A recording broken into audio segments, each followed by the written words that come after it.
Bismillah, Assalamualaikum warahmatullahi wabarakatuh. Salam jumpa rekan mahasiswa yang kami banggakan.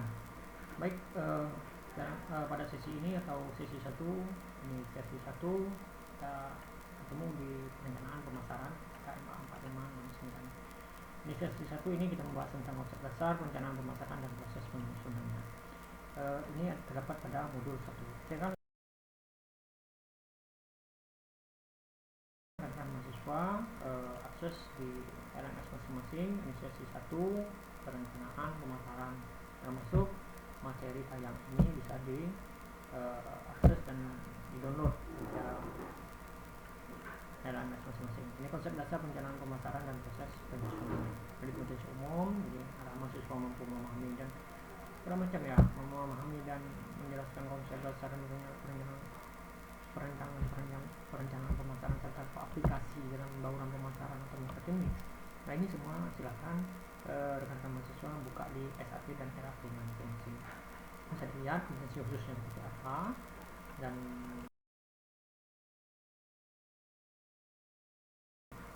rekan-rekan mahasiswa silakan untuk konsep perencanaan ini sumber belajarnya, konsep dasar perencanaan pemasaran dan proses perencanaan ada di modul 1 ya. Nah, silakan diakses di RBV, ruang baca virtual perpustakaan digital Universitas Unpar. Silakan diakses di sana. Rekan-rekan mahasiswa akan mendapatkan modul 1 terkait dengan perencanaan pemasaran. Nah, ini ya, akan dibuka nanti rekan-rekan mahasiswa. Ada tambahan, ini marketing plans, how to program, dan ini sumber referensi yang relevan dengan pembahasan kita atau mata kuliah ini. Nah, ini ada di sini, dan mungkin sumber-sumber referensi yang lainnya yang juga relevan. Dan kami tekankan kembali agar rekan mahasiswa tidak menggunakan jasa AI seperti ChatGPT atau DeepSeek dan lain sebagainya dalam menyelesaikan diskusi atau melaksanakan diskusi dan tugas. Ya, silakan rekan-rekan mahasiswa membaca sumber belajar yang relevan sesuai dengan yang diarahkan agar lebih terarah dan sesuai prosedur. Dan ini perencanaan pemasaran adalah proses perencanaan tahapan-tahapan aktivitas dalam pemasaran. Jadi proses perencanaan tahapan-tahapan aktivitas dalam pemasaran. Ya, perencanaan pemasaran. Terus selanjutnya untuk manfaat perencanaan pemasaran, ini ada perencanaan pemasaran merupakan peta situasi pasar. Yang kedua, perencanaan pemasaran membantu dalam kontrol manajemen dan implementasi strategi. Yang ketiga, perencanaan pemasaran memberi informasi peran dan fungsi setiap anggota baru dalam suatu perusahaan. Yang keempat, perencanaan pemasaran memperlihatkan gambaran pengkoordinasian semua sumber daya untuk implementasi. Yang kelima, perencanaan pemasaran menstimulasi pemikiran baru dan pemanfaatan optimal sumber daya. Yang keenam, perencanaan pemasaran memberikan gambaran pembagian tanggung jawab, tugas, dan pengaturan jadwal kegiatan. Yang ketujuh, perencanaan pemasaran mengantisipasi masalah, hambatan, dan ancaman. Berikut rekan-rekan mahasiswa macam-macam perencanaan pemasaran. Jadi perencanaan baru silakan dibaca, perencanaan produk baru silakan dibaca di modul, dan materi inisiasi ini juga bisa diakses di LMS masing-masing berupa slide yang bisa dibaca dan sekaligus bisa juga di-download. Jadi perencanaan produk baru, perencanaan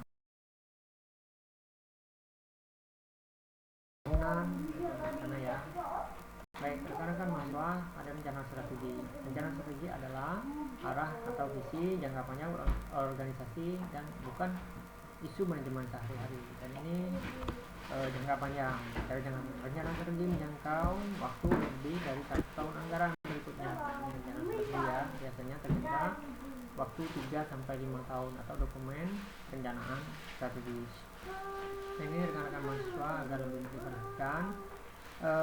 Sedangkan rencana pemasaran taktik adalah rencana jangka pendek, dan ini memiliki strategi yang berbeda-beda. Untuk jangka panjang memiliki strategi, untuk yang jangka pendek juga memiliki dari rencana tersebut berbeda-beda. Rekan mahasiswa, selanjutnya kita proses penyusunan perencanaan pemasaran. Proses penyusunan penetapan pernyataan misi. Jadi pernyataan misi ini dibahas dalam satu organisasi, dalam satu manajemen. Jadi harus ditetapkan apa sih misi perusahaan, apa sih misi organisasi, dan ini disepakati. Yang kedua, penetapan sasaran perusahaan. Nah, perusahaan ini memiliki sasaran untuk dijadikan target. Nah, apa sih sasaran perusahaan itu? Karena menetapkan misi sesuai dengan misi. Nah, jadi sesuai dengan misi diturunkan menjadi sasaran. Yang ketiga, melakukan audit pemasaran. Nah, audit pemasaran ini adalah penting. Audit pemasaran adalah penting agar perusahaan atau organisasi tahu di mana kekuatan kita, kelemahan kita, peluang kita, dan solusi. Itu kita pentingnya audit pemasaran. Nah, terdapat di dalam analisis SWOT seperti yang saya sampaikan tadi. Yang kelima, membuat asumsi-asumsi. Nah, asumsi-asumsi atau asumsi-asumsi terhadap hasil audit, hasil analisa ini berupa strategi sebenarnya, berupa opsi, alternatif, pilihan. Nah, yang selanjutnya menetapkan sasaran pemasaran dan strategi. Nah, sasaran pemasaran ini beda dengan perusahaan. Kalau sasaran perusahaan itu secara global. Nah, breakdownnya sasaran pemasaran. Jadi setiap unit organisasi, setiap jenjang fungsional itu menetapkan sasaran pemasaran. Dan setiap sasaran pemasaran itu memiliki strategi. Ya, setiap perusahaan memperkirakan hasil yang diharapkan. Nah, ini penting menetapkan hasil, memperkirakan hasil, dan akan kita ukur realisasi terhadap target pada saat hasil akhir. Nah, identifikasi rencana alternatif dan bauran. Nah, bauran ini penting juga. Jadi identifikasi, jadi rencananya seperti apa, ada beberapa opsi, ada beberapa alternatif, dan baurannya seperti apa. Bauran yang kita gunakan pada bauran place, bauran komponen price, komponen promosi, ya, itu penting pada rencana alternatif. Terus menentukan anggaran. Jadi setiap rencana memiliki anggaran. Kita membutuhkan anggaran pada setiap komponen. Terus yang membuat rencana durasi 1 tahun. Nah, ya, 1 tahun pertama. Jadi tadi kita bicara tentang misi, sasaran. Ini bicara tentang jangka panjang. Nah, setelah jangka panjang kita akan breakdown ke 1 tahun. Jadi perencanaan 1 tahun, setiap tahunnya dari yang 5 tahun atau 3 tahun tadi jangka panjang, setiap tahunnya kita breakdown dan tidak putus, jangan sampai parsial. Silahkan rekan-rekan mahasiswa mengimplementasikan breakdown dari jangka panjang ke jangka tahunan. Baik rekan-rekan mahasiswa, konsep yang sudah kita sampaikan. Jadi apabila perencanaan pemasaran didasarkan pada pasar, pelanggan, dan produk, maka perencanaan perusahaan berkaitan dengan sumber daya perusahaan. Nah, sumber daya perusahaan banyak. Rekan mahasiswa di perencanaan perusahaan memberi visi jangka panjang. Nah, perusahaan apa yang diperjuangkan perusahaan dengan mempertimbangkan harapan para pemegang saham, tren lingkungan, tren sumber daya pasar, tren pasar konsumsi, dan kompetensi. Nah, khusus perusahaan seperti yang terlihat pada audit manajemen. Nah, ini ya, maka perusahaan memiliki karakteristik. Perusahaan itu penting memiliki karakteristik. Jadi rekan-rekan mahasiswa berikut outline atau struktur perencanaan pemasaran.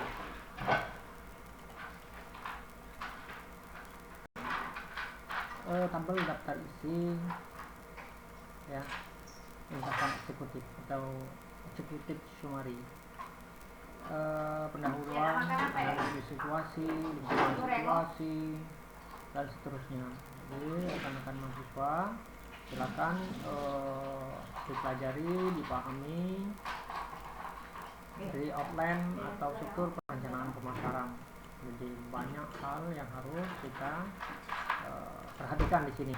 Lingkungan kompetitor, lingkungan perusahaan, target pasar juga penting, masalah dan kesempatan. Nah ini bikin satu dokumen ya, Nah ini outline-nya seperti ini, perencanaan pemasaran.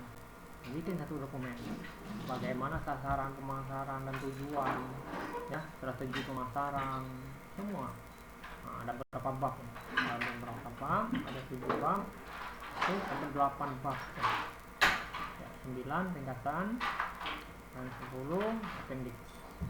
Nah, ada 10 bab, kurang lebih seperti ini ya.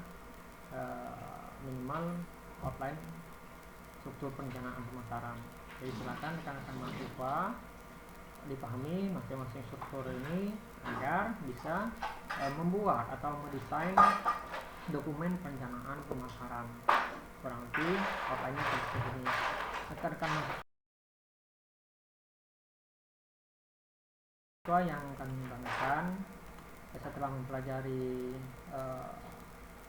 sesi ini, di sesi 1 kita memiliki bahan diskusi. Jadi suatu bisnis yang dijalankan tanpa melalui perumusan perencanaan pemasaran tidak akan bertahan lama dan cenderung berjalan tidak teratur. Nah inilah pentingnya perencanaan pemasaran. Jadi tidak ada perencanaan, kita tidak tahu apa yang harus kita laksanakan. Nah, setujukah Anda dengan pernyataan tersebut? Jelaskan alasan Anda. Nah, hanya pertanyaannya sesimpel ini. Apakah Anda setuju dengan pernyataan tersebut? Jika setuju, jelaskan alasannya. Jika tidak setuju, mengapa? Silakan rekan-rekan mahasiswa berdiskusi di kolom diskusi. Kita lihat, tolong di aktif. Nah, ini kegiatan dalam teton. Rekan-rekan mahasiswa merangkum modul sebagai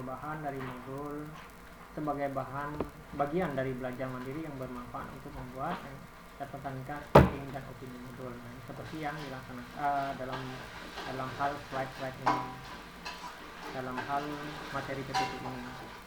Terus berpartisipasi dalam forum diskusi, inisiatif forum, mengajar tes formatif, mengakses video terkait materi kuliah, termasuk video ini dan video lain yang ada di dalam LMS.